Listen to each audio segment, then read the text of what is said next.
విశేష ప్రజాభిమానం, అశేష జనాభిమానం ఉన్నటువంటి హీరో జూనియర్ ఎన్టీఆర్. తనకు తానే తోడై అంకిత భావమే జాడై మెట్టు మెట్టుగా ఏ గాడ్ ఫాదర్ లేకపోయినా అయితే అఫ్ కోర్స్ తొలినాళ్లలో ఆ నందమూరి అనేటువంటి ఒక ట్యాగ్ అయితే అతనికి ఒక బూస్టర్గా పనిచేసింది అనేది మాత్రం నిర్వివాదాంశం. అయితే తదనంతర కాలంలో కేవలం దాంతోనే కాదు, నందమూరి ట్యాగ్తో చాలా మంది ఆ వంశం నుంచి వచ్చినటువంటి వాళ్ళు ఉన్నారు. కానీ ఆదిలోనే కొన్ని సినిమాలు చేసిన తర్వాత వాళ్ళు చతికిల పడిపోయి తెరమరుగైపోయినటువంటి పరిస్థితి ఉంది. కొందరు ఇంకా చిన్న చితకా సినిమాలతో కొట్టుమెట్టాడుతున్నటువంటి వాళ్ళు కూడా ఉన్నారు. కానీ తనని తను మలుచుకుంటూ అంచెలంచెలుగా కష్టపడి పట్టుదలతో కసిగా అటు డైలాగ్ డెలివరీలో కానీ, ఇటు ఎక్స్ప్రెషన్స్ లో కానీ, ఈ డాన్స్ లో కానీ, లేదు తన బాడీని ఎప్పటికప్పుడు కూడా పర్ఫెక్ట్ గా రిజనోవేట్ చేసుకునేటువంటి రీతిలో, లేకపోతే రీషేప్ చేసుకునేటువంటి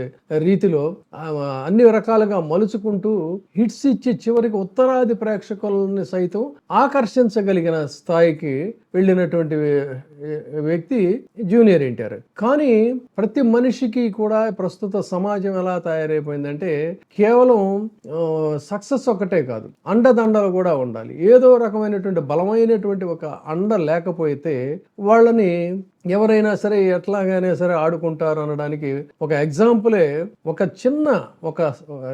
ఏదో ఒక ప్రాంతానికి సంబంధించినటువంటి ఎమ్మెల్యే దగ్గుబాటి ప్రసాద్ అనేటువంటి వ్యక్తి నోటికొచ్చినట్టుగా అవాకులు చవాకులు మాట్లాడగలిగాడంటే ఇదే పరిస్థితి. కానీ ఫలానా హీరోని మనం ఏదైనా ఒక మాట మాట్లాడితే ఏమవుతుందో మన పరిస్థితి అనేటువంటి ఒక భయము గనక ఉన్నట్లయితే నిజానికి అతను అంత సాహసం చేసేవాడు కాదు, అంత తెగబడేటువంటి వాడు కాదు. అతనికి ఏదో ఒక ధీమా ఉంది. వీళ్ళు ఎన్టీఆర్ అభిమానులు అనుమానించినట్టుగానే ఆ ధీమా ఉంది అనటానికి వాళ్ళు ఒకవైపు ప్రెస్ మీట్ పెట్టి అల్టిమేటం ఇచ్చారు. అల్టిమేటం ఇచ్చినటువంటి సమయంలో కిమ్ కర్తవ్యం అనుకుంటా ఒక్కసారి ఉరుకులు పరుగులు పెడుతూ అనంతపురం నుంచి హిందూపురం నుంచి చంద్రబాబు నాయుడు గారిని స్వయానా కలిశాడు. చంద్రబాబు నాయుడు గారిని కలిసినప్పుడు ఆయన ముఖ్యమంత్రిగా కాదు, ఆ కుటుంబానికి సంబంధించినటువంటి ఒక పెద్దగా, లేదంటే ఒక బాధ్యత కలిగినటువంటి పెద్దగా అతన్ని మొక్క చివాట్లు పెట్టి అతన్ని మీడియా ముందుకెళ్ళి క్షమాపణలు చెబితే అతను తల ఏమి తెగిపడదే, వాళ్ళకు వచ్చినటువంటి ప్రతిష్టకు భంగం లేదు.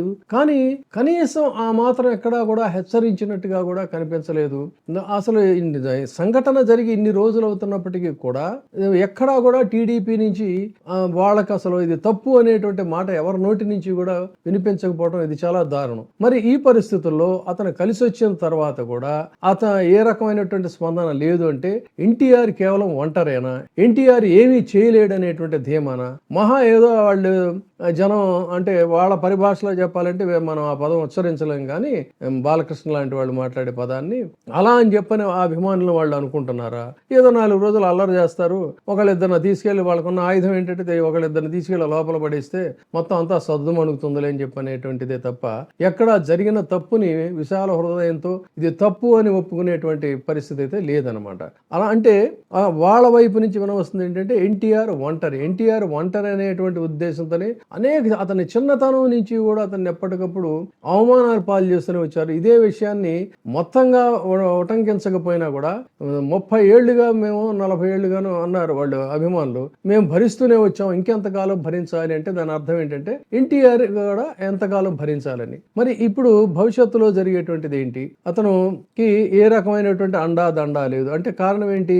తెలుగుదేశం పార్టీ నుంచి డిటాచ్ అవుతున్నట్టుగా వాళ్ళు ఎక్కడ అభిమానులు చెప్పలా. అది ఒక వ్యూహం కావచ్చు. తెలుగుదేశం పార్టీ అభిమానులమే మేము, తెలుగుదేశానికే మా మద్దతు అని చెబుతూనే ఆ ఎమ్మెల్యేకి ఒక అల్టిమేటం ఇచ్చారు. ఇది అక్కడ ఒక స్ట్రాటజీగా చూడాలి. అది కూడా ఒకవేళ బహుశా రైట్ స్ట్రాటజీ అయి ఉంటుంది. లేకపోతే ఏమవుతుందంటే ఇదంతా వైసీపీ ప్రొవోకేట్ చేస్తూ ఉంది, తెర వెనక వైసీపీ ఉండి నడిపిస్తుంది అని చెప్పని దాని మీద ఒక కౌంటర్ అటాక్ చేసేటువంటి అవకాశం ఉంటుంది. కాబట్టి అలాంటి అవకాశాలు లేకుండా వాళ్ళు చాలా జాగ్రత్తగా స్ట్రాటజిక్ గానే మాట్లాడారు. దాన్ని గైడ్ చేసినటువంటి వాళ్ళు, నడిపించినటువంటి పెద్దలు ఎవరు మరి మనకైతే తెలియదు. కానీ but some hand is behind there అనేది వాళ్ళ మాట్లాడినటువంటి తీరు చూస్తే మాత్రం ఖచ్చితంగా ఒక అదృశ్య శక్తే వాళ్ళకి టోటల్ గా గైడ్ చేశారని చెప్పాలి. మరి ఇలాంటి పరిస్థితుల్లో ఎన్టీఆర్ ఒంటరేనా?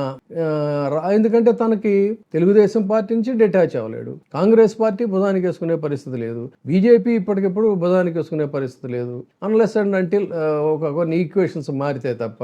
అదే విధంగా వైసీపీ భుజానికి వేసుకుంటే అది బూమరాంగ్ అయ్యే పరిస్థితి. వాళ్ళు నైతికంగా మద్దతు తెలుపుతున్నారు ఆల్రెడీ ఇప్పటికే. సో ఇలాంటి పరిస్థితుల్లో మరి ఇంతకాలం మౌనంగా గంభీరంగా ఉంటున్నటువంటి ఎన్టీ రామారావు తన అభిమానుల కోసం, తన అభిమానుల మనసు గాయపడినందుకు వాళ్ళకి ఊరట కలిగించడానికి కానీ, లేదు తన తల్లి గారిని నిందించినటువంటి పరిస్థితుల్లో ఎక్కడ రెపెంటెన్స్ అనేది లేకుండా ఉన్న పరిస్థితుల్లో ఆ అంశానికి ప్రాతిపదికగా కానీ మరి ఏం చేయబోతున్నాడు, ఏమైనా చేస్తాడా బయటకు వచ్చి? కాదు అన్నట్లయితే వాళ్ళు భావించినట్టుగానే ఒంటరి ఇప్పటికైతే అతనికి ఎంత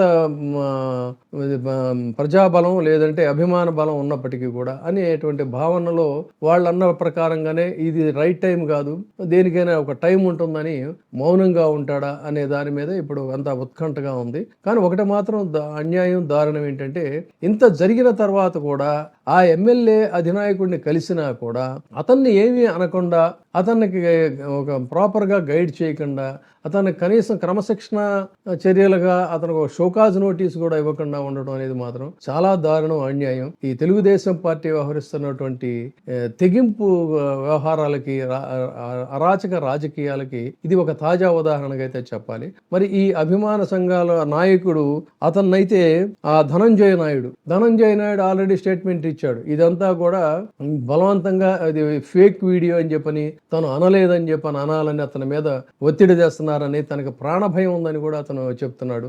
ఈ పరిస్థితుల్లో మరి అతను భయపడిపోయి లొంగిపోతాడా? కాదున్నట్టయితే అతనికి అండగా వీళ్ళందరూ నిలబడి వాళ్ళు ఏదైనా సరే దీని సంగతి ఏదో తేల్చుకోవాలని చెప్పని అనుకుంటారనేది, ఏదైనా ఇది మెల్లగా వస్తుంది తప్ప ఇది ఇప్పటికిప్పుడు మెల్లగా సద్దుమణిగే వ్యవహారంగా అయితే కనిపించడం లేదని స్పష్టంగా చెప్పొచ్చు. చూద్దాం ఏమవుతుందనేది. Thank you.